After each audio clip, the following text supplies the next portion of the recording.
Welcome to this webinar brought to you by SolarPower Europe and GET.invest, a European program to mobilize renewable energy investment in the African, Caribbean, and Pacific region. My name is Mate Heiss. I'm Head of International Cooperation at SolarPower Europe, and it is my pleasure to be the host of this webinar, and I will also be the moderator.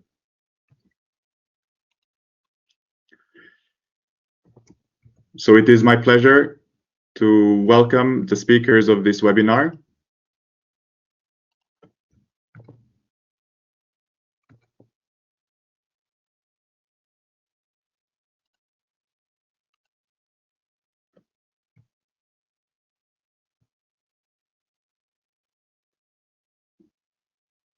And so we will start with Mr. Stefano Mantellassi, who is the chair of SolarPower Europe's Emerging Markets Task Force.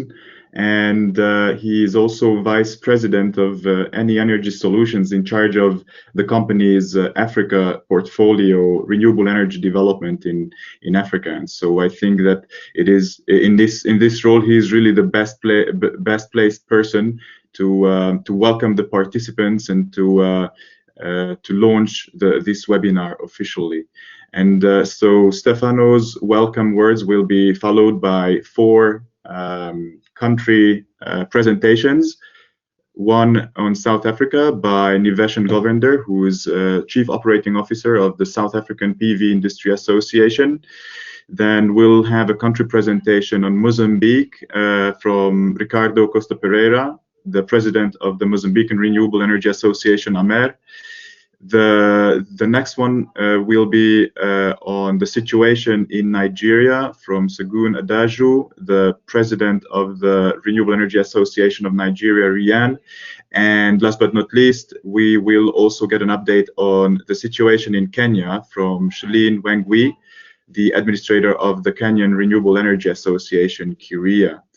And so the four country presentations will be followed by a presentation by Mr. Javier Ortiz de Zuniga, technical advisor from GET.invest, about the new COVID-19 window of GET.invest, of the finance catalyst of GET.invest, which supports renewable energy investments and projects that face difficulties in light of the COVID-19 crisis currently in Africa. So we are very much looking forward to hearing more about the types of support that the finance catalyst is able to offer. And so the presentations will be followed by a Q&A session.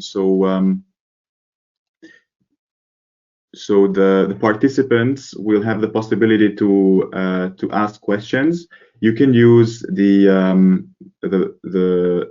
widget on your right hand side to ask your questions. Please feel free to already post your questions during the webinar, and so in my role as moderator, I will read them out, and we will engage in a discussion with the participants, with the speakers after the presentations. So this much as an introduction, and with this I would like to invite Stefano to give us his welcome notes. Stefano, over to you.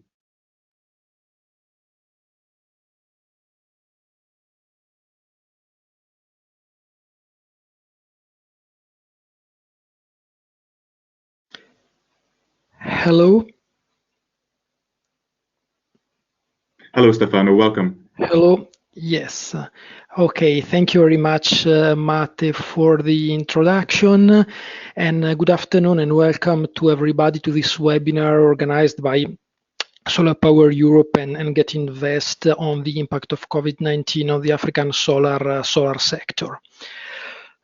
We are here this afternoon in a moment where the entire world is facing this completely unexpected and disruptive situation that is causing so much pain to all our countries, and is also causing so many troubles to the world economy. The COVID-19 crisis has caused a general collapse of the economy, and this has created as a consequence a collapse of energy demand, and therefore a collapse in energy prices that is hitting the energy industry overall. If we concentrate our focus on the solar sector, we can see other problems such as the lockdown situation that you are experiencing, that especially in countries where the lockdown situation is very strict, like Italy, for instance. This has delayed the construction of PV plants, has created problems in the maintenance of PV plants due to the restricted mobility of the people and the consequent lack of manpower availability.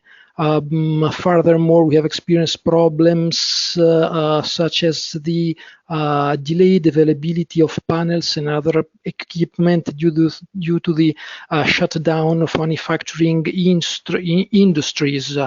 We have experienced delays in the launch of the new tenders, and for the PV plant who are under constructions, there have been problems, of course, in meeting the deadlines for their completions, and this is only a few of the problems that our industry is facing.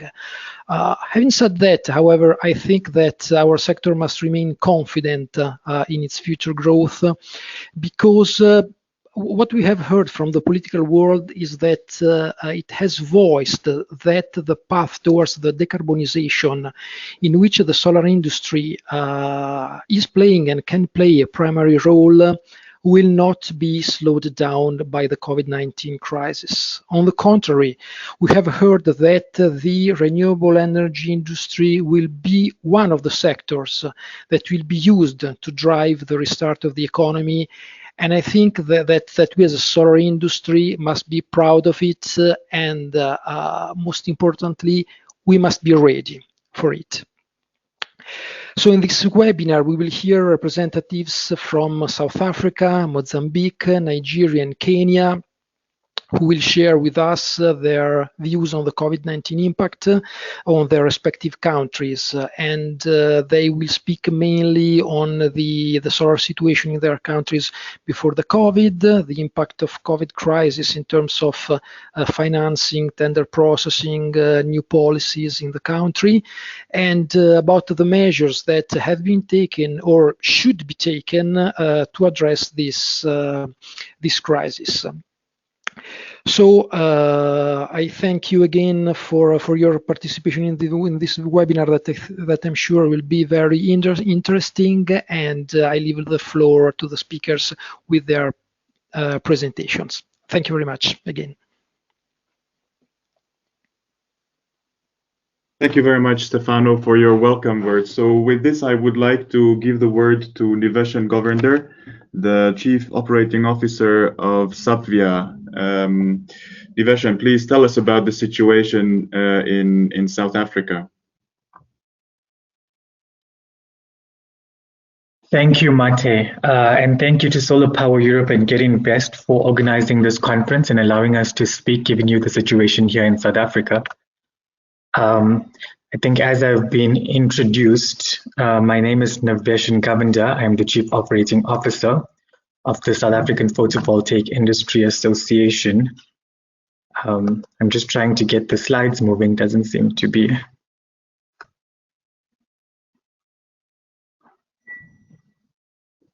Yes, as a way of introduction, the South African Photovoltaic Industry Association is a non-for-profit industry association with the aim to promote, develop, and grow photovoltaics as part of the wider renewable energy industry here in South Africa.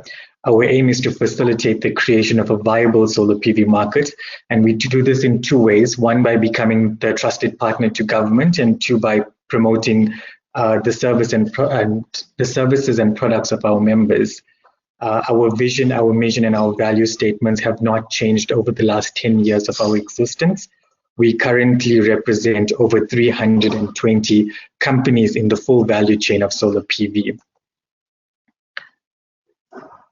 In terms of providing some context and providing the policy overview, in 2019, South Africa had published the new integrated resource plan, which provides the energy mix of the country.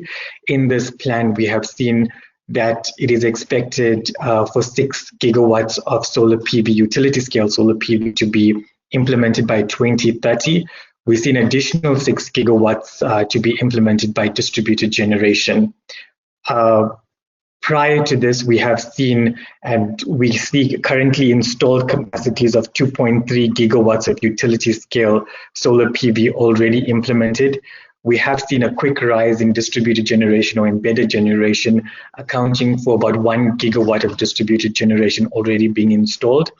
We have estimated that there's currently 1.5 gigawatts of solar PV in construction at the moment. Just over 800 megawatts attributed to utility scale, and the remainder thereof attributed to embedded generation or rooftop solar PV. In our IRP, we have seen annual allocations. On utility scale, there's 1,000 megawatts year on year. There are gaps on this, so we do see procurement not consistent. So there is procurement in 2021, but no procurement in 2022. So there are gaps within this distribution. With distributed generation, we see a consistent 500 megawatts in the IRP allocated to rooftop solar PV. I've included our irradiation levels to show you that South Africa is well suited for solar PV. The majority of our sector here in South Africa has been established since 2009 with a feed-in tariff that our regulator had provided, and then we moved into a bidding process in 2010, which is still valid today. The industry association, so the industry, solar PV industry is represented by SAPVIA. We are the only industry association working with solar PV in South Africa, and we represent over 300 members. In terms of the costs of PV here in South Africa, we saw in the bid window 4 of our renewable energy IPP procurement program that utility scale solar PV came in at an average of 92 cents. This is South African cents. So 92 South African cents per megawatt hour. And the lowest range of this came in at about 62 cents. For distributed generation, we see that there's a range of between 9 and 13 South African rands per watt peak installed. The nature of our market currently is still mainly large-scale projects. So this is through the Renewable Energy IPP procurement program. But we've also seen a quick increase in small-scale embedded generation, which accounts for residential, commercial, and industrial PV installations.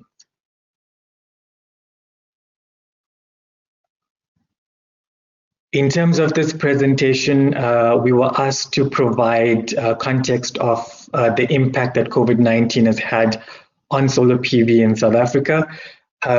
Just as a heads up, I'd like to give you some stats of COVID-19 in terms of the virus in South Africa. So as of yesterday, South Africa has tested just under 200,000 people in South Africa. We have tested positive for just under 5,000 people in South Africa. We do have a 40% recovery rate on that. And we have declared 93 lives lost due to the virus. So as you can see, there has been an impact not only on different sectors, but on the people of South Africa. But this presentation is focused mainly on the impact of solar PV. So the impact on policy, let me start there. With the impact on policy, on the 26th of March, our president had declared that we were in a state of disaster, and we went into a national lockdown for 21 days. This had been implemented on the 26th of March. 21 days later, it had been extended, so we're currently still undergoing lockdown here in South Africa. We do have, and there has been announced, a phased approach to restart the economy. So as of the 1st of May, we will see a phased approach of picking up sectors to restart or kickstart the economy. Whilst in this period, we have seen the regulator, together with the Department of Energy here in South Africa, consulting on the procurement of emergency electricity of 2,000 megawatts attributed to distributed generation, and additionally a 6,800 megawatts being discussed of wind and PV to be procured by 2024. So that is the major developments on policy in South Africa. In terms of tenders, the impact on tenders, so we've seen all of our operational plants have been recognized as critical services. So these continue to operate as critical services provision of electricity. So all of the operational sites were open. All of the projects under construction were stalled. These were stopped due to COVID-19, and we're still waiting for them to be reopened. And we haven't seen any new procurement of projects being declared since the lockdown. The impact on access to finance, I'd like to talk about the economy first. So the day after the lockdown was announced, on the 27th of March, our rating agency, Moody's, had downgraded South Africa's credit rating to sub-investment or to junk status. And this then put South Africa in a very slow turning recession. So technically we are in a recession. This in turn then weakened the rand, and we've seen the impact on solar PV in terms of this becoming more expensive to install, and this is mainly due to the import of components to build solar PV plants here in South Africa. We haven't really seen any impact on the access of finance. We have seen many funds still announcing the access of finance or allowing for project developers to access finance for PV. My next slide is the impact on business. So in South Africa, we have split our sector into four main components. The one being independent power producers or utility scale project owners. We have project developers, we have EPCs and installers, and these are mostly installing companies that are doing the small-scale embedded generation builds. And we have component manufacturers and distributors or supply chains here. So across all businesses, we've seen that all administrative staff had to follow a strict work-from-home protocol. So a lot of the staff were subjected to home offices. On operational sites, that continue to operate under the lockdown, we've seen strict regulations being adhered to and minimal staff being sent to site. Due to the lockdown, we've also seen a large reduction in demand of electricity. We've seen 7,500 megawatts reduced demand here in South Africa, and this went into curtailing of energy. But most of the wind sector and the coal sector was affected by the curtailment of energy under the force majeure clauses. Solar PV has not been affected yet. In terms of personnel or people, we've seen employees experience pay cuts here in South Africa, leave forfeiture, so you had to pay back your leave days to the companies. And for some of the smaller businesses, we've seen no work, no pay scenarios play out. As I've said, all construction sites were stopped. So this did not only impact EPCs and installers, but also project developers in that they were unable to develop new projects, and component manufacturers and distributors as they were unable to send components to projects that were under construction. The entire industry has felt the strain of solar PV, and we continue to feel the strain of COVID-19. SMMEs in particular were hardest hit, and we believe that if these restrictions are not eased or lifted in the next week or two, we envisage 40% of our sector to be permanently closed over the next 3-4 weeks. And this will affect mostly the EPCs and installers that are doing small-scale embedded generation, as most of these companies are SMEs or startups in South Africa. I think my last slide is the measures to address COVID-19 challenges here in South Africa. So we, in the last week, the association has written a motivation to the South African government to ease or relax the restrictions on the renewable energy sector. We have also put together back to work protocols, for both utility scale and distributed generation companies. These protocols apply to sites in operation, sites under construction, project development, manufacturing, and supply chains. We looked at handling and transportation of equipment. We looked at manufacturing facilities. We looked at traveling of staff. We looked at social distancing, on-site and construction protocols that could be applied to companies going back to work. So we do expect that the sector will return to work sometime in May 2020.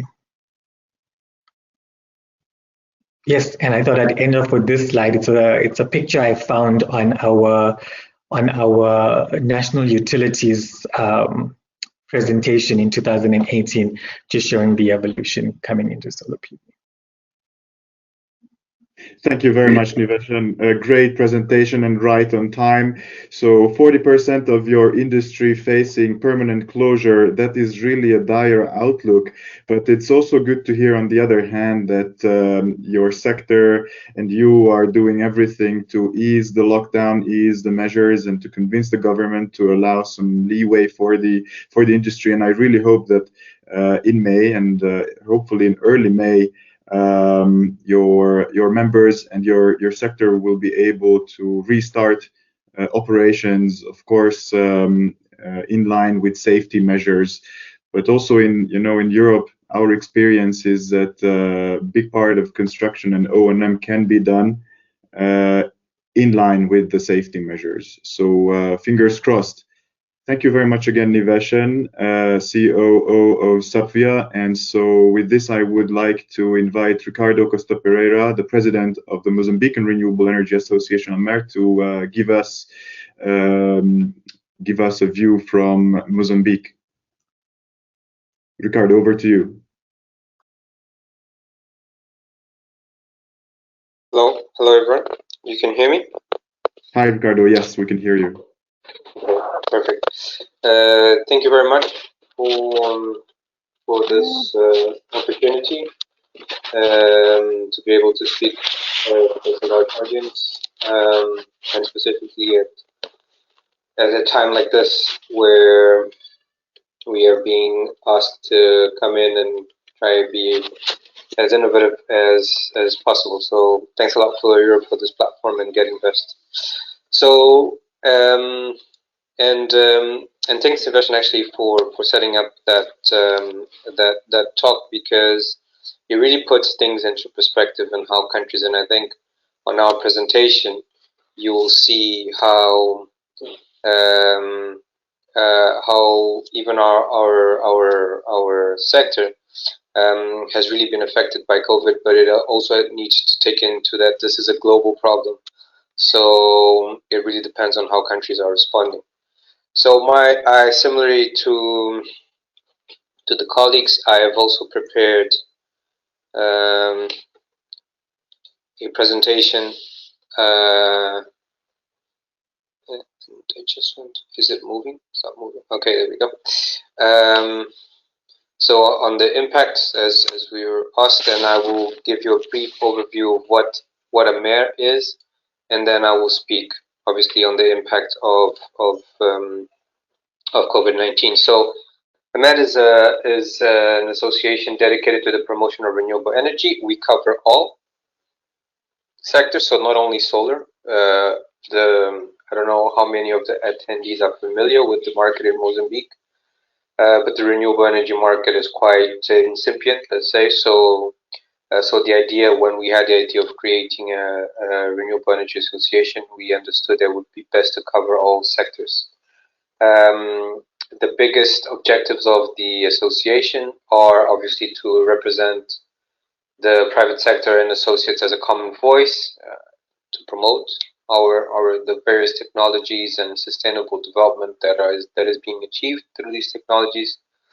But very importantly, to act as a communication mechanism between decision bodies, between national bodies, but also between government, where that role and that objective, specifically in this context, has taken a pivotal point where we will become the interlocutor between private sector and government. In terms of the impact on policy, the impact that COVID-19 has had on policy. So the energy sector in Mozambique, specifically renewables, are still governed by what we call the mother law, which is the electricity law, which is quite dated from 1997. For the last 4 years, there has been a thorough revision of this electricity law to incorporate renewables, to incorporate a number of aspects related to the sector. Unfortunately, that has probably hit its obstacles now, and we are quite happy to say that similar and following on the success of these webinars from Solar Europe and others, we will also be organizing our own webinars during the coming weeks and months, and this will be something that we'll be touched on. But basically, in a nutshell, this revision of the law would have allowed for the sector to be recognized. It would have allowed for deep bundling. It would have allowed for licensing or simplified licensing on a number of projects. All of those, it would allow for mini grids, and all of that has unfortunately been put on hold and there's not a clear timeline to when this will now be rectified. We've also just like to touch that very recently, we've had a regulation on electrical installations, and the reason why we have electrical installations is because it touches on the second point, and similarly to the colleagues in a lot of the other nations, we have also entered a state of emergency. There are different levels within that state of emergency, and Mozambique is in level 3, which means that we're not in a full lockdown. Businesses are still operating, but they're all operating at minimal levels. Government is still operating, but at a minimum level. It's retails and entertainment industry there has been severely restricted. But apart from that, things are still ongoing, which makes a difference in terms of the impact to the economy, but it also makes a difference in terms of how companies are reacting and what we're seeing, which you will see is slightly different from what's happening in our neighbors in South Africa. I go back to point 2, which is why do we put the decree there? Because the decree has kind of licensed, is a regulation on licensing electrical installations. What is important to note here is that electrical installations are being considered anything up to the meter. And because our system is still not debundled, in fact, it would mean that even though this regulation has just been recently approved, under a state of emergency and essential services, our utility, which has a monopoly, would ultimately be the only player still allowed to obviously IPPs and our utility would be the only players allowed to continue to work. So this is something we will be discussing very in detail in its impact on should we get to a lockdown stage. So it was already a complex and unclear legal framework. COVID just, I guess, made it a little bit more complex. And one of the biggest questions we are currently having is from players, from companies, from customers is, so what is an essential service? Do we qualify as an essential service? Should we go into a lockdown? How do we keep going, or are we required to stop? What we've also seen is some of the strides that we were doing regarding to policy. So, for example, I'll give a very specific example. One of the tasks that the association had, which was we were working together with private sector companies as well as donor programs to begin working on import duty waivers, and that has completely been stopped because government at the moment has gone into a state of emergency and it will not be considering or even taking into consideration any blocks to its revenue streams. So, and at the moment, an import duty is still a revenue stream. So that has kind of been pushed to the side. Regarding tenders, what we have actually seen is a bit of what it's ironic in a way, because while preparing for this webinar, we have a perception. Obviously, we have members. We are currently in context. All of the board members are constantly in contact with the sector, so we have an understanding, but we wanted to validate it. So we've spoken to 7 companies from both the on-grid spectrum and also off-grid spectrum. And what we've seen is tenders are not being cancelled per se; they're being postponed.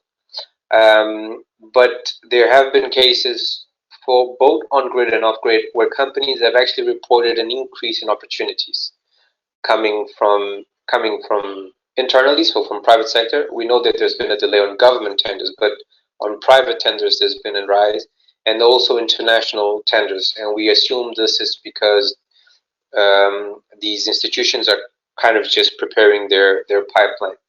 There's also been a change in some of these tenders that we have seen, which is the inclusion of the requirement of local companies, given the restrictions that COVID-19 has placed on international travel and restrictions. So in a way, having a talk to someone this morning where they actually said, we've been advocating for local content for such a long time, but it took a global pandemic for it to become a reality. But the fact of the matter is that there are companies that are now having to use Mozambican companies, Mozambican labor, and Mozambican knowledge to be able to carry out. So we are seeing this change in the tenders. On regards to government, as I mentioned, we're still not in full lockdown, but there's working from home in place. There is minimum services, so there's been a significant slowdown in government engagement and hence government tenders.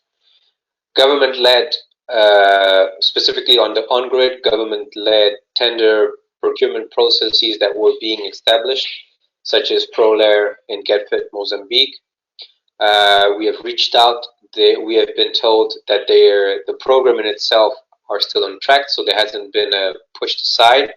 However, these programs were now going to start running feasibility studies, specifically on the ProLair program. We knew that for the initial site, they were going to now do geotechnical sites and so on, and all of those have now been halted. So we don't see a cancellation, we don't see a dead stop, but we do see delays. With regards to impact on access to finance, once again, it seems like it's not all bad news. We now have on the on-grid side, the projects that we have and were being implemented. So we're talking about the Mukuba power station, which is now operational. We're talking about Metoro, which has reached its financial close. So in that sense, they have not been impacted by the access to finance.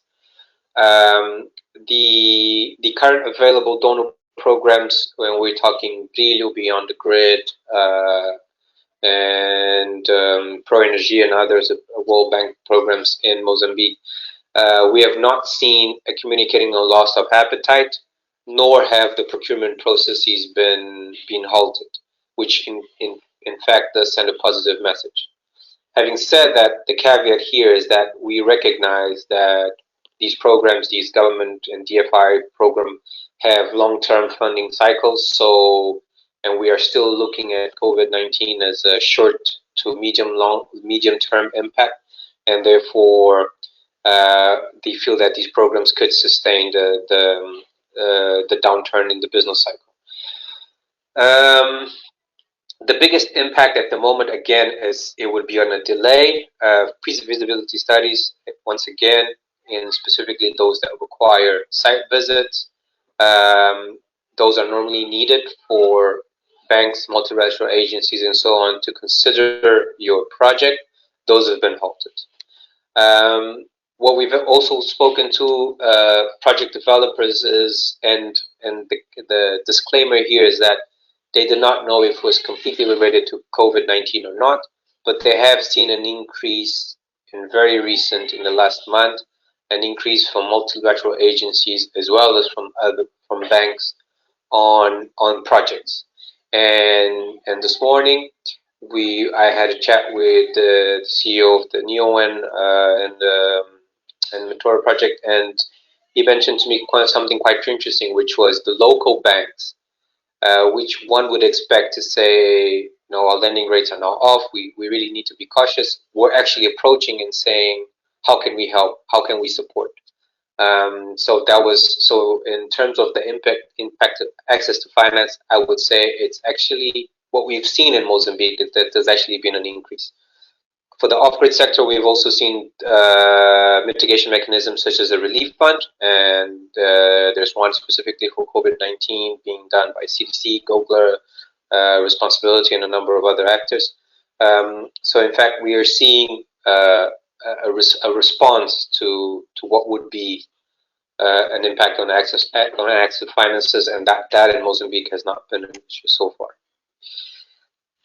Ricardo, sorry for interrupting. We're running out a little bit of time. If you could. Sure, no problem. Yeah, thank you. I will speed up. So I guess this is where the real impact is on businesses. We have seen that there's definitely reduced HR capacity. The logistical problems in Mozambique, which are already present or in any African country, are there.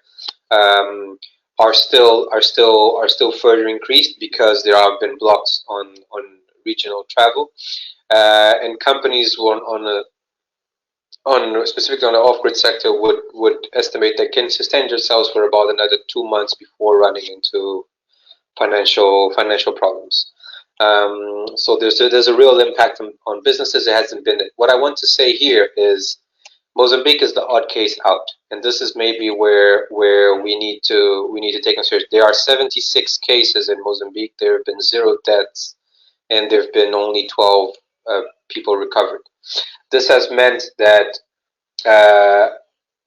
businesses do not in Mozambique have a real sense of the impact of coronavirus. So they're looking at other geographies. They're looking at Zambia. They're looking at South Africa that has been significantly impacted, in thinking, how do we respond and how do we prepare ourselves should the pandemic then really hit and the numbers really go up and we go into a lockdown?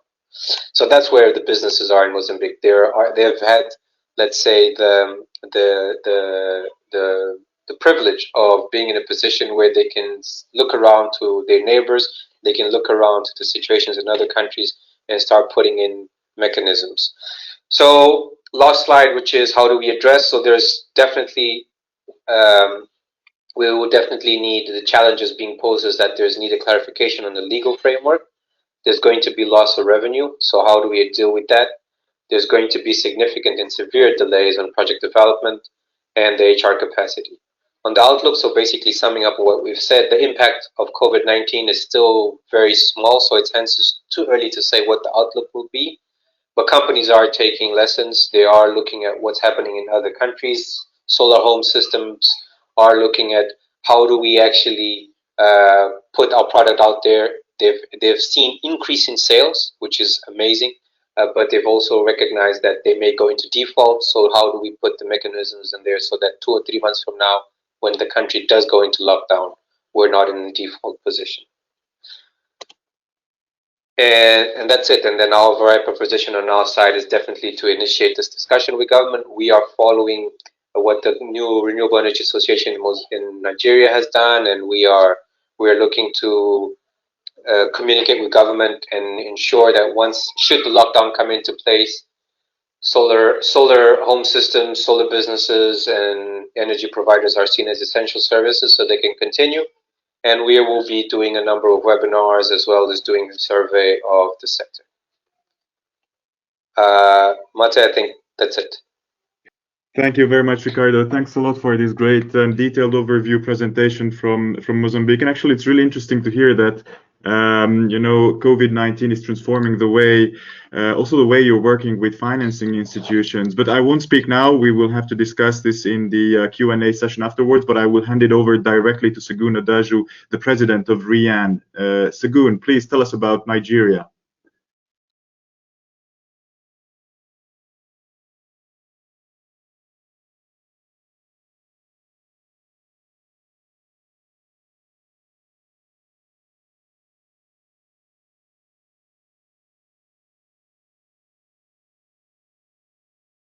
Segun, can you hear us? You may need to unmute yourself. Oh, my apologies. I thought I was unmuted. Okay, thank you so much, mates, and thanks everyone. It's a pleasure to be here. So just quickly, it's a pleasure to have you here. Yeah, quickly run into the presentation. Yeah, trying to use my pointer.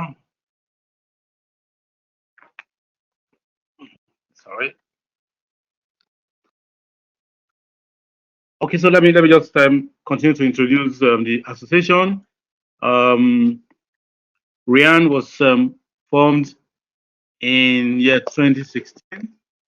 Seems to be having a problem with my cursor. Okay, great. All right. So the association was launched in 2016, and it's the leading renewable energy association in Nigeria. Our vision is to be the umbrella body. It includes project developers both on and off grid, and also around 5 technologies: solar, wind, biomass, small hydro, and geothermal. REAN has supported the policy framework around renewables in Nigeria. Membership is getting very close to 100. We also witnessed some new addition, especially during this period, because of some initiatives that we were able to get done. Our vision is to get an energy mix that will include renewables at least up to 40% by year 2030. Now, since the the pandemic started, there's been some development in this sector. But let's give you an overview of the markets. More than 55% of the population does not have access to the grid. The installed capacity is about 13 gigawatts. Distribution is about 7.5, and operational averaging 4 gigawatts. It's also interesting to know that self-generation, basically diesel generation, is almost 3 to 4 times the operational capacity. Majority, in terms of the energy mix in Nigeria, on grid, 85% is from gas, and the government is planning to achieve 30 gigawatt by 2030. Recently, an agreement was signed with Siemens to provide a framework for this. On the on-grid solar market, Nigeria is a bit still, trying to find its feet. So in 2016, 14 companies were given approval via power purchase agreement that was signed with the bulk trader. And that was done by direct negotiation rather than tender. So right now, the tender market in Nigeria has not taken off. There is the likelihood that next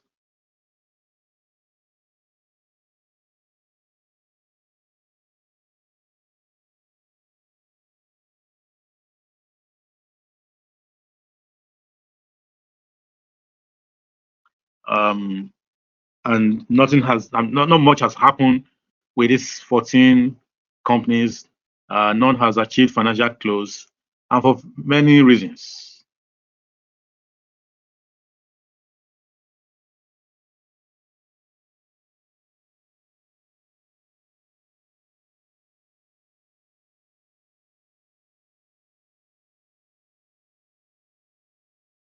Segun, I'm afraid we cannot hear you at the moment. Can you hear me now? Yes, now we can hear you. All right. Okay, so the on-grid solar market in Nigeria is still at a starting point. So the major focus is on off-grid market. So on policy, there has been not been a major shift in the policy framework since this pandemic started. So the policy that is guiding the Nigerian market is basically what we call the Electricity Power Sector Reform Act 2005. That's about 15 years ago. But there's a likelihood that that is due for a review, and we might see a lot of changes happening in the policy framework in Nigeria under that. The 14 companies that signed power purchase agreements with the bulk trader, like I said earlier, none of them have reached a financial close. We have only 3 of them that has signed what we call the put and call option agreement. Basically, to say is a pay or take agreement with government, but tariff has also been an issue. The initial tariff that was approved was about 11.5 cents. We were seeing several figures coming down to 7.5 and even almost going below that. So right now, no on-grid solar project has developed in Nigeria. So we have seen more activities on the off-grid space, and with the Rural Electrification Agency taking a leading role in promoting the development of off-grid solar in Nigeria. Governments recently signed an agreement with Siemens, and the plan is that by 2025, Nigeria should have an on-grid generation of about 25 gigawatt. So that's basically the situation right now in Nigeria. So almost all attention is currently on the off-grid space. Right. So I seem to be having some challenge with my mouse. The slide is not moving. Okay. So on impact on access to finance, the major challenge we've seen basically in the sector has been the impact on the off-grid solar space, basically in terms of collections, capacity to raise additional finance for projects. So currently, there's been a slowdown in financing of projects basically. Banks are cautious and credit lines are being put on hold. And basically, what the off-grid space is looking at is some support in terms of stimulus, incentives, palliatives that can support the business. We've also seen government making some efforts by providing some funding that can also support deployment of renewable energy, particularly solar in Nigeria. Because during this period, governments also have seen the advantage of distributed renewable energy. For example, using solar to power several testing and isolation centers with the support of development partners. And Rural Electrification Agency has also developed some micro and mini grid around health facilities that's actually helping the drive to, halt the pandemic. So we have funding in the range of in Nigeria, 100 billion naira from the central bank, another 50 billion naira for COVID affected companies and individuals.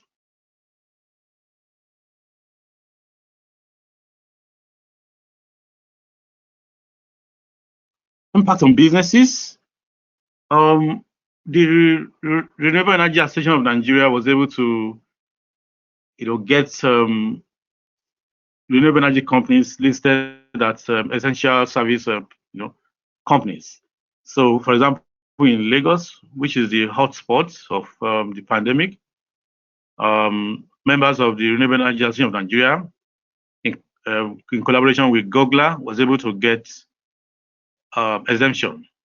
So companies can go do installations because some also government felt that access to power at this time is pretty very important. Okay, so that has been one of the major wins that we have. But we've seen several businesses challenge both customers and even solar companies. We've seen a reduction of almost up to 70-80% of businesses. Collections is almost grounded, especially for PLC-Go and Pico Solar's companies. Nigeria also has a major challenge in terms of the crash in price of crude oil. Crude oil is one of the is the leading revenue of government in Nigeria. So the problem, the expectation is that we hope Nigeria will not quickly return to recession again, because all indices are really looking down. Okay, so businesses are cash-strapped. The fear is that some companies might have to lay off staff. We don't know if many of these companies will be able to pay their staff in the month of April. So it's been a bit of impact on businesses in Nigeria, including solar companies. We're hoping that bankruptcy and shutdown will not be too much. So what are the measures to address these challenges? We must appreciate government for some of the initiatives that has been taken, particularly off-grid solar. So government is pushing that a lot to power health facilities, and there's a strong indication that post-COVID-19, distributed renewable energy, mini grid, rooftop solar, for example, will be a major strategy for government to enhance health delivery, even in rural areas. Also, various palliatives and stimulus is being deployed, both by governments and also development partners. Funding windows are being emplaced, and we expect to see more of that going forward, and also even post COVID-19. Finally, one major area that we've seen has been the push to support local manufacturing of components. So there is a strong initiatives to begin to see local production. I mean, most of the technologies are imported in Nigeria, but right now with the global markets at a standstill, imports can't come in. So basically, it's the time to look at encouraging local production. But government has also made efforts to see how health centers, the health sector, the educational sector, agriculture will be further encouraged post-COVID-19. So we also see this as a time to take advantage of opportunities where gaps exist in the markets, and not totally see this period as a dangerous time. It might look like it, but definitely we should come out better, especially for distributed renewable energy in Nigeria. So that's my view about the situation in Nigeria. Thank you. Thank you very much, Segun. Thank you for your insights from Nigeria.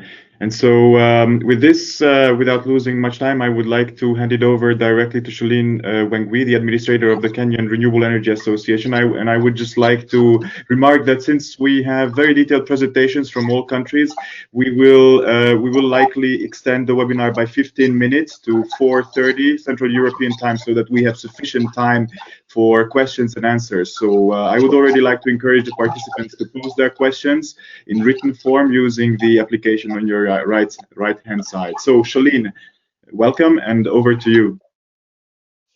Thank you very much. My name is Shaleen. I'm the administrator, Kenya Renewable Energy Association.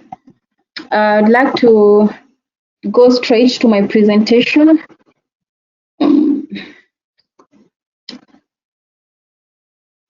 Thank you. Okay, so KEREA is the, sorry for that.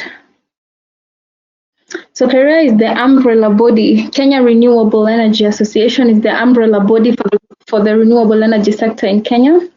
So we are the voice of the renewable energy sector in Kenya, and that is the solar sector, bioenergy sector, wind, hydro, and geothermal sector. So our main role is that we play a link between the government and the private sector. By this, I mean by development of policies, regulation in collaboration with the different government agencies. So we also organize workshops where we bring together the different stakeholders in the industry, conferences, exhibitions, to bring together the different stakeholders. We also have trainings for students, and we also have do annual magazines just to share the knowledge that is there in the country and in the East African region, so that we can be able to explore the opportunity. So that's basically a brief of what KEREA is. Maybe if you can allow me, I can just share the current situation in Kenya in terms of the COVID-19, because I believe that's the main focus of this call. And so far, Kenya has confirmed cases of 384 people. We have 129 recovered people. We have 14 people who have died over the pandemic.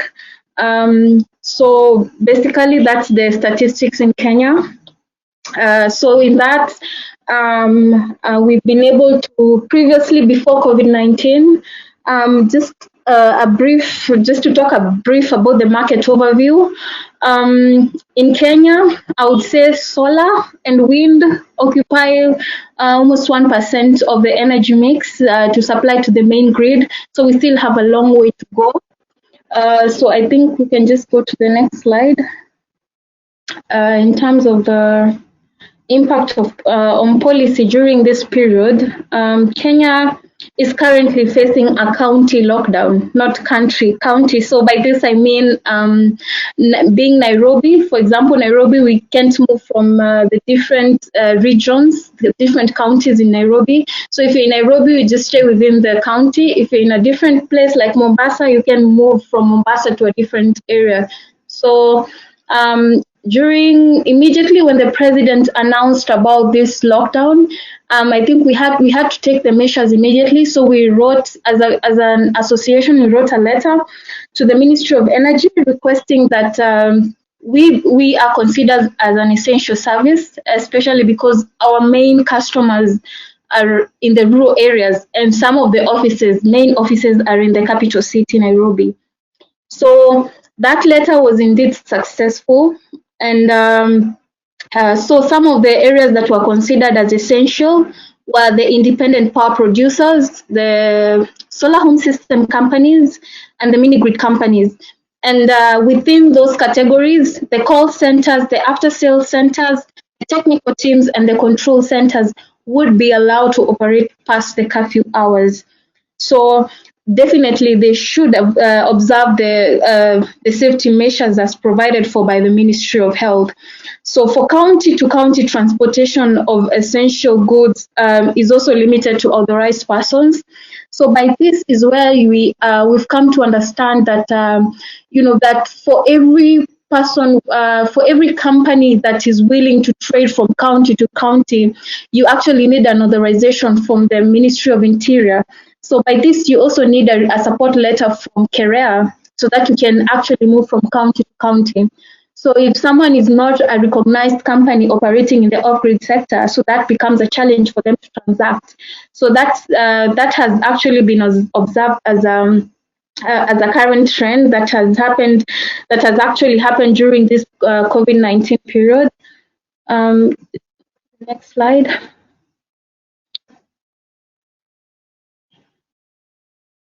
So I'll talk more also on financing on policy on another slide. So on the impact of business, so we are having companies grappling over the fact that whether they should capitalize on getting new customers or they should capitalize on the existing customers due to the credit risk involved in that. By this I mean You see, right now, people are not, most businesses are literally not operating, and especially from those who are in the villages, the business is really down. So, are you going to look at buying food, or will you look at buying a new solar home system? So you see, that is a priority that most of our customers are not looking at. So that is also something that is affecting our businesses. So most focus is on the existing customers, either to upgrade, because by this we are also having the government have lessons on TV, providing lessons, education lessons on TV for students. So there are particular channels that are offering lessons for students, because right now schools are completely closed. So also at the village, people are looking at having, connection systems, that's having TVs at their home so that their children can also study. So that's the part I'm saying, whether to upgrade or to buy a new system. So some companies also have some companies have also started to have their staff to operate from home, with the call centers definitely working in the office, but definitely in shifts. And the after sales outlets are fully equipped with sanitizers, and their staff should have masks. And this has made the companies to incur the extra cost of buying the masks and sanitizers, because it's a must for you to have these items so that you can operate. Then so far, I would say companies have not necessarily recorded a decline in their revenues, especially because business is still as usual. That is for our members. Business is as usual for the off-grid companies. Some relief funds have been set by the government, but most of it is going straight to the health sector. From the World Bank side, we have there's a report that has been actually been released, which is going to provide that the Central Bank of Kenya will support banks to provide temporary relief to borrowers, so that they can avoid sharp increase in NPLs, the non-performing loans. So I think this is something that is being worked on the background, and I think we'll get a proper report on that. Next slide. So challenges facing the solar companies as at now. There's a really big burden on companies, especially on salaries. We've not had reports of companies laying down their employees, because there's an Employment Act which is almost being passed, that actually states that an employer should not fire their employees during this period. You can let them go, but on unpaid leave, but not fire them. So that's something that so we are having so many people working on unpaid leave, and so they're staying at home on unpaid leave. And so the other challenge is the coordination between the county governments. So some county governments don't necessarily know what our products are. When I say our products, I mean they don't necessarily understand our products fall within the section of essential products and essential services. So that's why you actually need an authorization letter and a support letter supporting that. So that coordination is also something we've been trying to seek, and assistance from the government to be able to coordinate that communication to the county level. So also one of the foreseen challenge that we may see in the near future would be a bill that is actually at the Senate, which is actually requesting the main on-grid provider, that's Kenya Power, to waive electricity bills on customers. So that will be a big blow and a big hit to our sector. So that is also something that we're following up on, because our sector may need to also get incentives so that we may be able to compete on the same level. So there's also the delay in clearance of goods, especially because we have a section of goods under the current tax law that provides some goods to be exempted from VAT. And now currently the government officers are not working. So, and some of them are just coming on shift. So that's proving to be a challenge, and we constantly have to call them to tell them, you know, you need to work on this letter. So goods are actually being delayed, and you may find that, you know, the VAT that you're trying to run away from is actually probably the amount that you're going to pay on demurrage. So that's also something that is becoming a challenge right now because of these officers who are not working. So measures that have been taken during this period by the government and the association, KEREA. So we have the government has been in the front line to support the off-grid sector in terms of becoming the essential service provider, because during that time that we actually needed clarification. It was really fast on providing clarification on what it means to be an essential service provider. They were fast on acting in terms of requesting for the sector.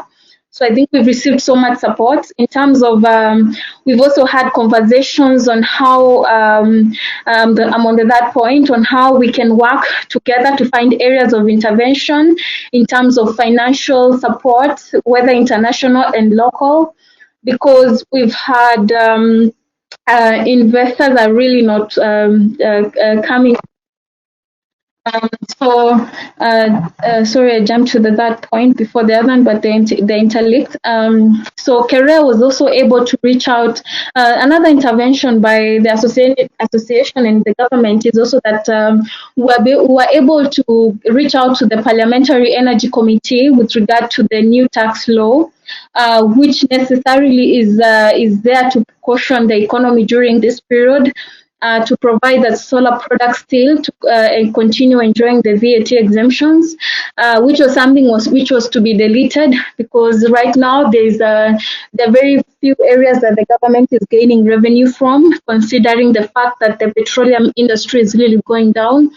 There's a drop in 50 to 60% because there's no transport. There are people not transiting from one area to another one, so there's a drop in over 50 to 60% in terms of the petroleum industry. So the best place to run to, according to them, was the solar industry, but we got really good support from the Parliamentary Energy Committee.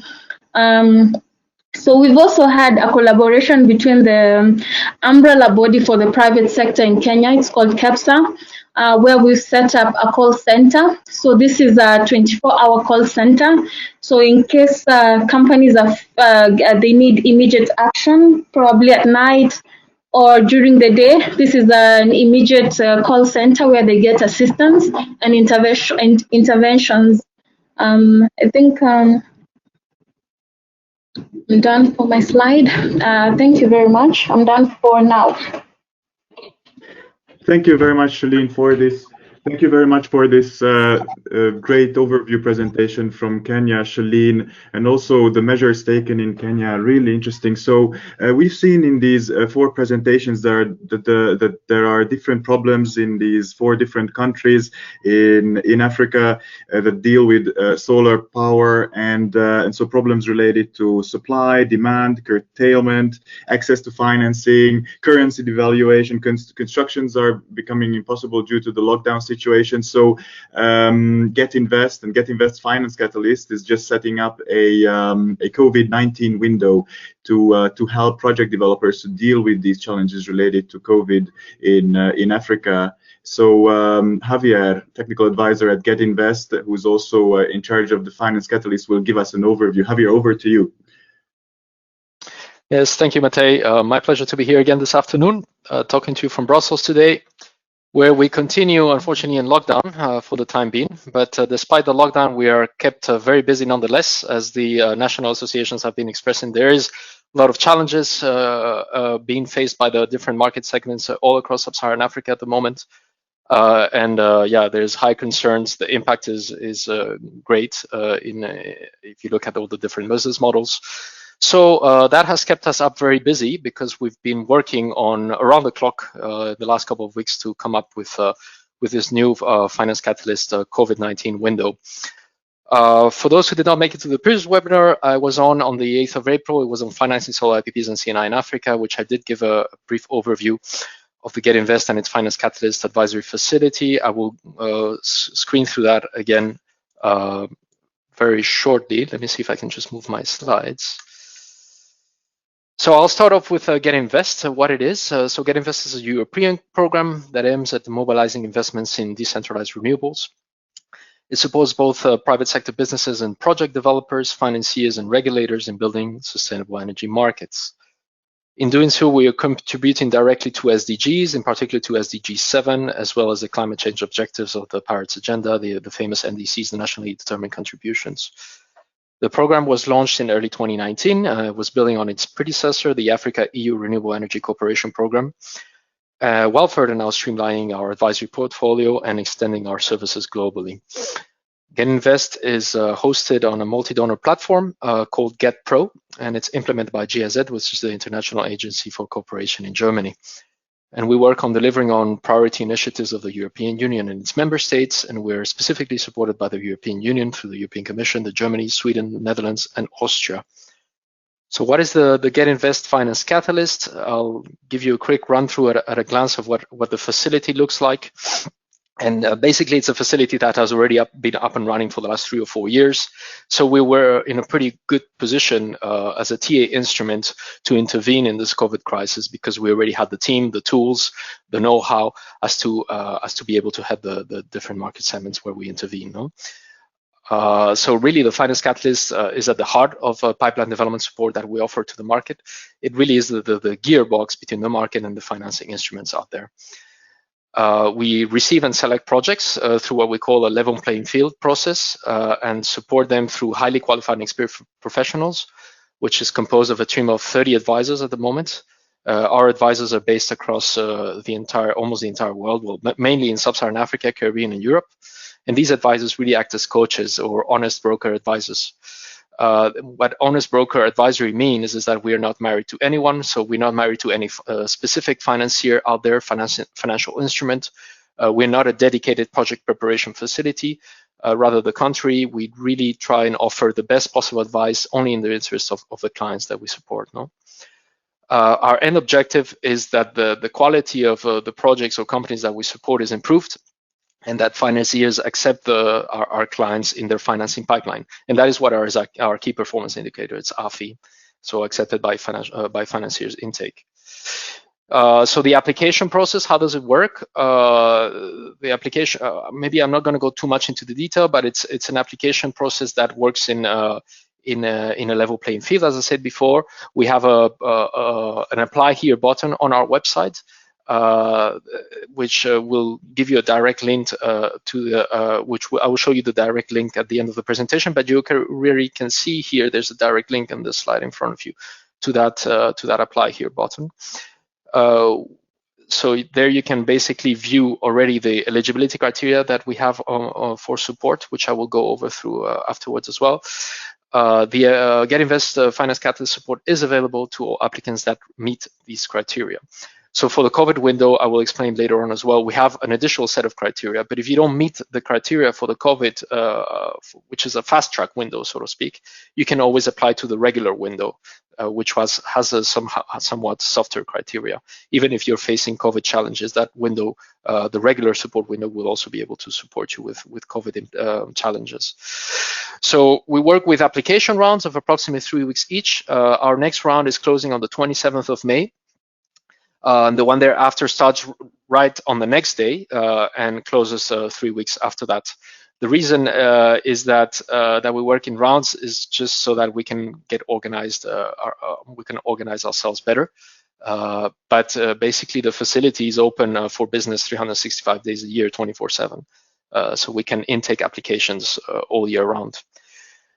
There's a link on which I will take you to the application form where you can register as an applicant and see the information that is required from you. The application form for COVID is shorter. It's 5 to 6 questions, if I'm not mistaken. The standard application form for regular support is 25 questions. Both are relatively, obviously the COVID application, because it's a fast track window, it's shorter, but you will not spend more than 30 to 45 minutes responding to an application and filling out an application. No? After the close of an application round, your application will be reviewed by 2 of our advisors independently. This usually takes 1 or 2 weeks for the standard application, for the standard window. For the COVID window, this will take a maximum of 1 week. So in 1 week, we'll give you feedback whether you have been retained or not for the COVID window. For the standard one, it takes a bit longer than that. Basically, the experts review your application, they give it a score, and they come back to you and tell you whether you've been retained or not. If you have been retained, then you go on to have a kickoff call with one of our advisors. And if you have not been retained, you always have a second chance to reapply, and you will be given constructive criticism, constructive feedback, as to the reasons why you have not been retained and what can increase your chances. We will also, if you are too early stage, for instance, we will also refer you to one of our peer programs that we will collaborate with. You are required to attach a minimum of documentation in your application, at least for the regular support, not for the COVID fast track window.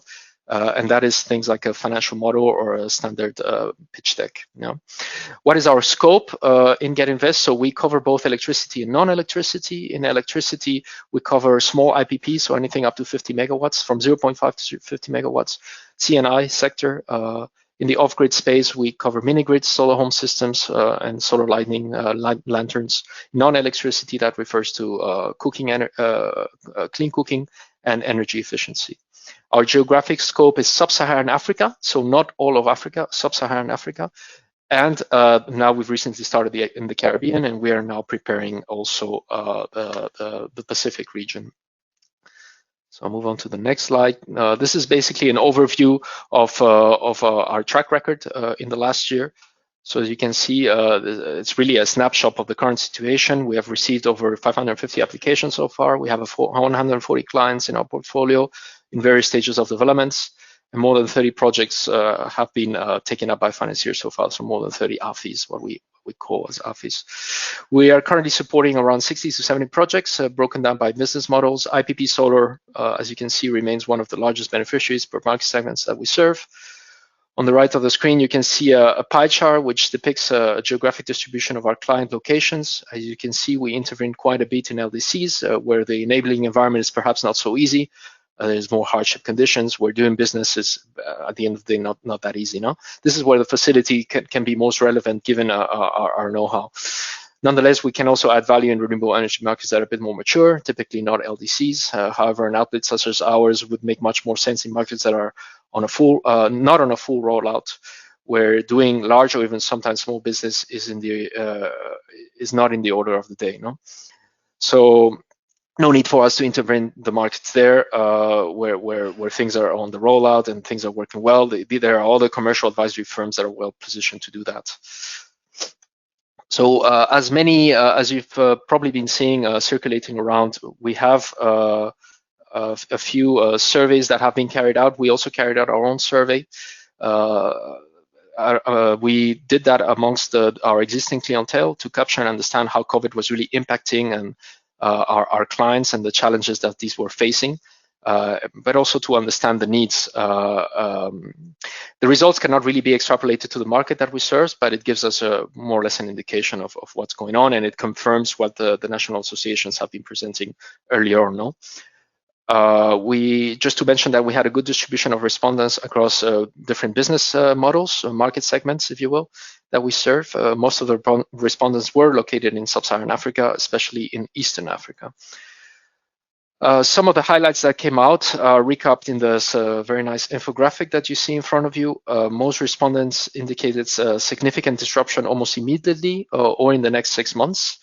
The top 4 challenges that they are facing at the moment is a substantial decrease in revenue. So obviously because there's no sales being made or not as many sales. HR concerns, retaining staff or letting go of staff in certain cases. Shortage of working capital and supply chain disruptions.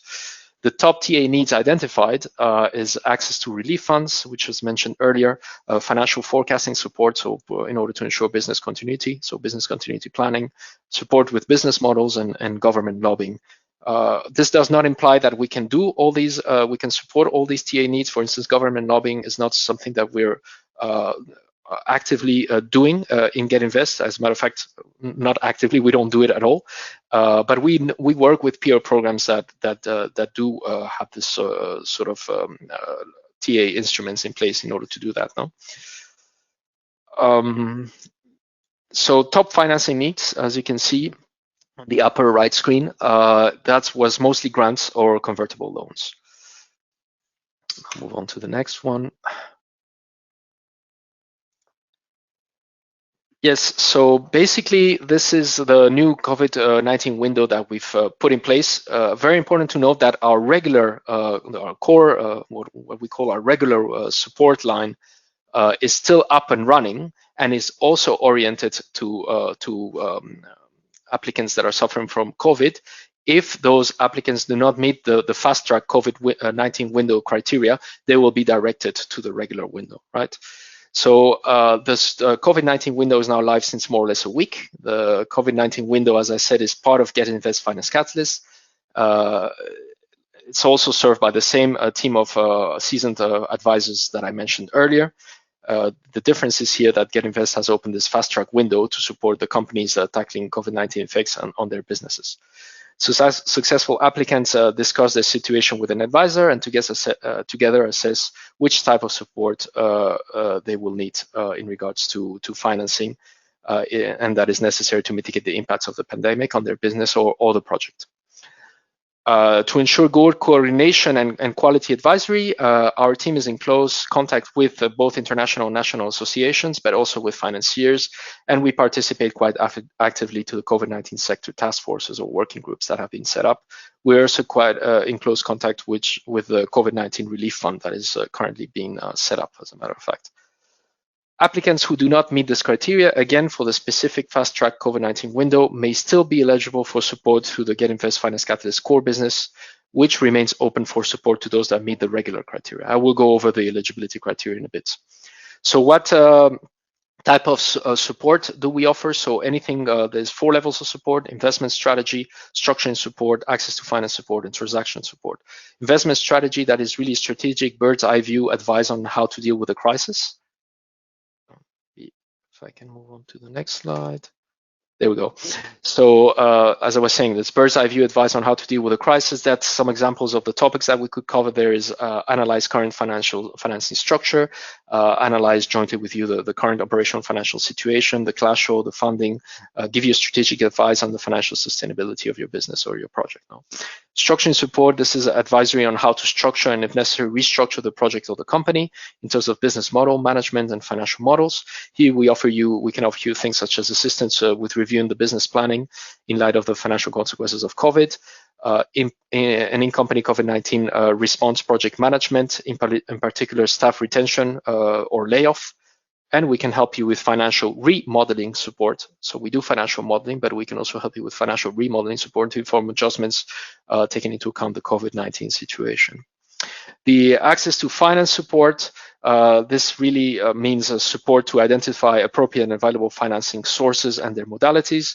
And this is broken down into things such as information on and introduction to available relief and emergency funds and their modalities. As I said earlier, there's a lot of, well, no, there's a few relief funds that are currently being set up and configured as we speak. None of those are yet completely deployed, but it is happening. And aside from the relief funds, we can always help you get access to impact funders. And as the associations have said, the impact on financing, or when it comes to impact funds, is non-existent. Meaning the impact funds are still operating; they still have the money in their accounts. These are dedicated financial instruments that were created to boost renewable energy market investments in the first place. And as it was said during the welcome introduction, it is the idea to rebuild the economy based on a green trajectory. No, so my assumption, at least, is that the financing, at least from the impact investors, will not be reduced, but hopefully quite the contrary after the pandemic is over. So there was a small bracket to that. The 4th level of support that we offer is transaction support. So this is really supporting negotiations with key stakeholders. This is including financiers, example on restructuring that we mentioned earlier, or public agencies such as regulators. Here we can offer you assistance in managing debt service relief approach, loan restructuring and negotiation. We can help you also assisting in managing creditor relief approach and negotiation, or identifies areas of further legal evaluation, for example, applicability of force majeure clauses in EPC agreements. Yeah. So I'll move on to the next slide. Sorry, I'm going a bit fast also for the sake of time. So the COVID-19 window eligibility, very important to point out that this is that this eligibility criteria can be reviewed in due course, but it has been set up in order to being able to fast track applicants to our facility. No, so really the purpose is to be quick and effective, to offer quick and effective support to new clients. The selection criteria of the COVID window is based on the GET.invest Finance Catalyst eligibility criteria. So that's the one that you see on the right of the screen, the regular criteria. So situated in sub-Saharan Africa and the Caribbean, less than 50 megawatts, up to 70 million euros in ticket size. So that's not the company size, but really the amount of money that you're looking for of financing. And it works with decentralized renewable energy solutions. You have a whole the full list of the regular criteria also available on our website. So the idea is that we've tweaked or added a series of specific criteria, which you can see on the left of the screen, to adequately address COVID response needs, to the point that the finance catalyst can still add value, and our services can be provided efficiently and with quality. No, as I said, these modifications will be reviewed and adjusted if and when needed, based on the lessons learned during the implementation of our COVID fast track window. The specific purpose of the COVID-19 response services is to provide support to operational companies to ensure continuous service provision. So we aim to salvage existing impact. So companies to maintain access to energy for the current end users on the immediate term, to enable additional access to energy for new end users, and to secure long-term viability of the access to clean energy sector with its companies and financiers. So this implies that the COVID-19 response services should focus on existing companies with a material impact on the market, where the finance catalyst services can add value. So here we have a series of threshold criteria: 250,000 turnover for the past 12 months, at least 10 staffs. Well, you can read for yourself.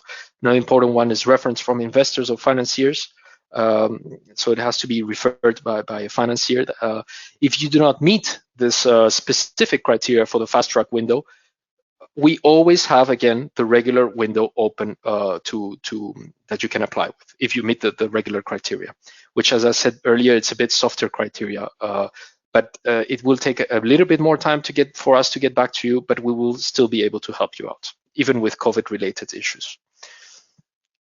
So here is the link of where you can apply directly to the COVID-19 fast track window. As I said, it's a fast track window. We get back to you with feedback within 1 week, and your information is always treated confidentiality. As with a regular window, we always have NDAs set up with our clients. So that's my part of the presentation, and thank you very much. Thank you also on my side, Javier, for this presentation, and it's good to know that GET.invest is addressing the challenges related to COVID-19, that your COVID-19 window is already functional. So as SolarPower Europe, we also encourage everyone to look into this opportunity to as a sort of a relief fund. So thanks a lot, everyone, to all our speakers, Niveshen from SAPVIA, Ricardo from AMER, Segun from REAN, Shaleen from KEREA, and Javier from GET.invest, again, for your insightful presentations. And I think we still have a couple of minutes for questions. And we've received already a lot of questions. Unfortunately, we don't have a lot of time, but I think we can take some. And so one of the questions that I would throw into the round, and I think it's relevant for all speakers, is around currency devaluation and how currency devaluation affects importations because in Africa, most PV systems are based on components imported from Europe and China and India and other parts of the world. So the question is how you think companies and governments will overcome this obstacle in order to make PV an alternative so that PV remains an alternative post COVID-19. And so, also in this regard, another question from an African entrepreneur is that so they also say that they import obviously most of their items from China, India, and Europe. And so, what your recommendation to them would be? Do you think prices will drop or increase in light of the currency devaluations there? I see a high risk there. And so do you think they should wait for importation, or what their approach should be when planning importation? So this is the first question that I would throw into the round.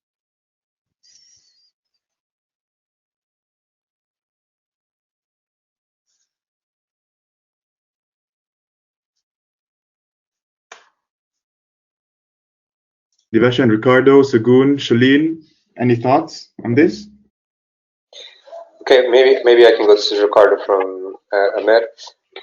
It's a very good question, and once again, not having a crystal ball, it's hard to answer apart from speculation. But what we've seen is, and what we've been adverted to, is that there's going to be an impact. Absolutely, there's going to be. Specifically for Mozambique, even as early as in the beginning of, I think on the second week of March, the president spoke and said very clearly that there could be a depreciation of the metikal, which is the national currency facing to the dollar, meaning that internal prices would go up. Having said that, and I think this will probably apply on a global scale, what we're seeing, and from the trends that we are seeing, is that we also see there's going to be, and hopefully it doesn't lead to xenophobic trends, but there seems to be a mistrust, or at least a backing off from Chinese products. And for Africa, this may be then the opportunity to seize that opportunity, because if there is mistrust from Chinese projects, if there is a break in a lot of the imports that are coming from them, as then being at the moment one of the biggest supplier, it may be an opportunity for African countries to ramp up their production, to have more interregional purchasing and sourcing of materials and products.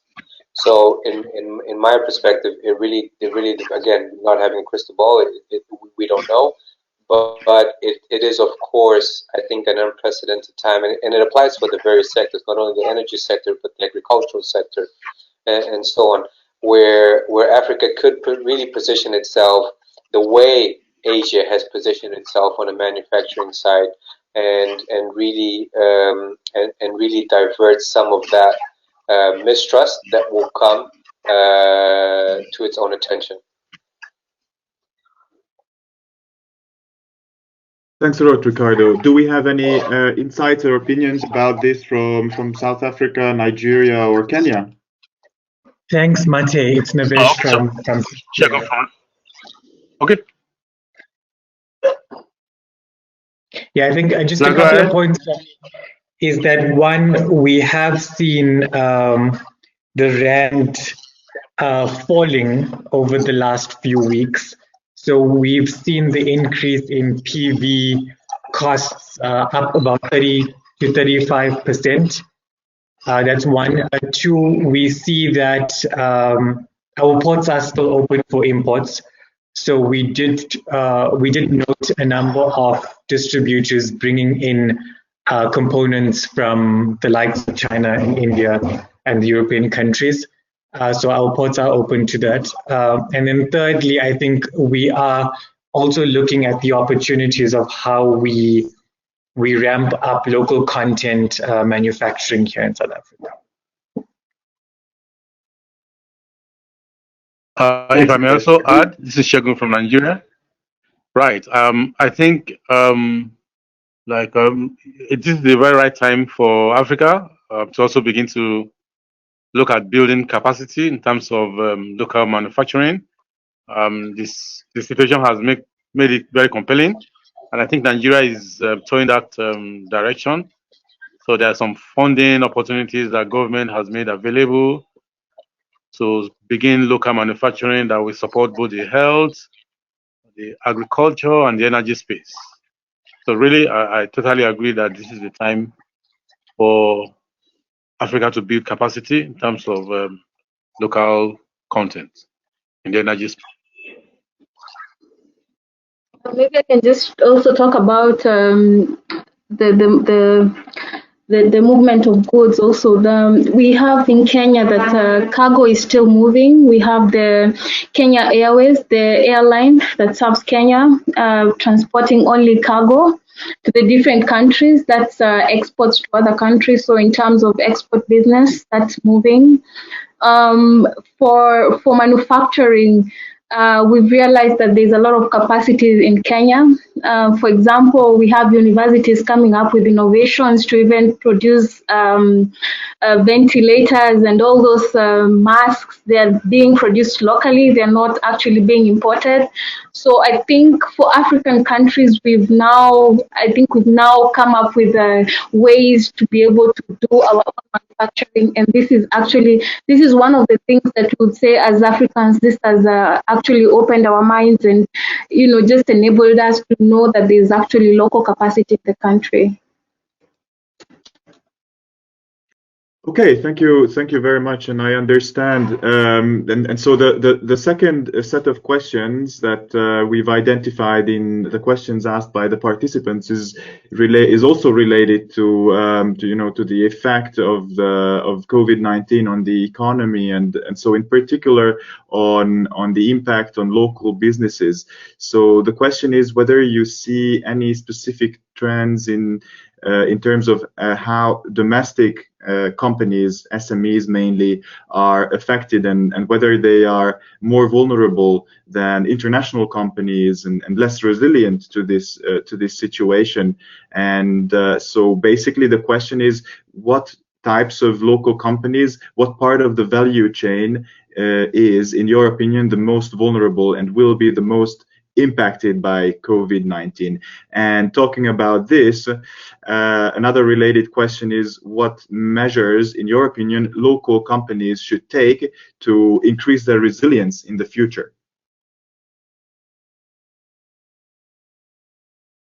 I would like to jump on that. In the case of Kenya, we have a lot of international, to be in this topic, off-grid companies that have invested in Kenya. So even there's a relief fund that is supposed to come and help the off-grid companies. But if you look at the structure of how this will come into the country, it's actually going to help the international companies and not the local SMEs. So leaving the local SMEs to be very vulnerable, and sort of they don't even have anywhere to look for the money to help them, to caution them during this period. So I believe that's a challenge. I mean, as an association, we are trying our best to even vote for local companies to the government so that they can be able to access the government funding that is coming. So this is as pertaining to the international companies who are somewhat covered by the relief funds that are coming. So I think I wouldn't really point out, wouldn't know what, because this is still a point of discussion on how they could handle this in the future.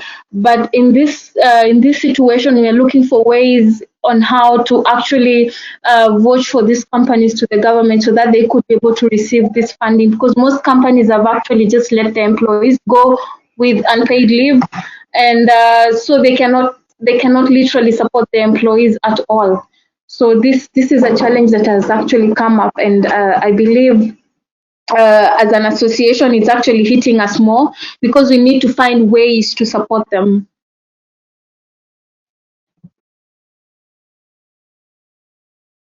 Thank you, Shaleen. Thanks, Mate. It's Niveshen from SAPVIA. Niveshen, please. Yeah, just to add, I think here in South Africa as well, we're seeing we split the market into one being utility scale project owners and then the other being small scale embedded generation project owners. Even the larger small scale embedded generation project owners are feeling the pinch of COVID-19.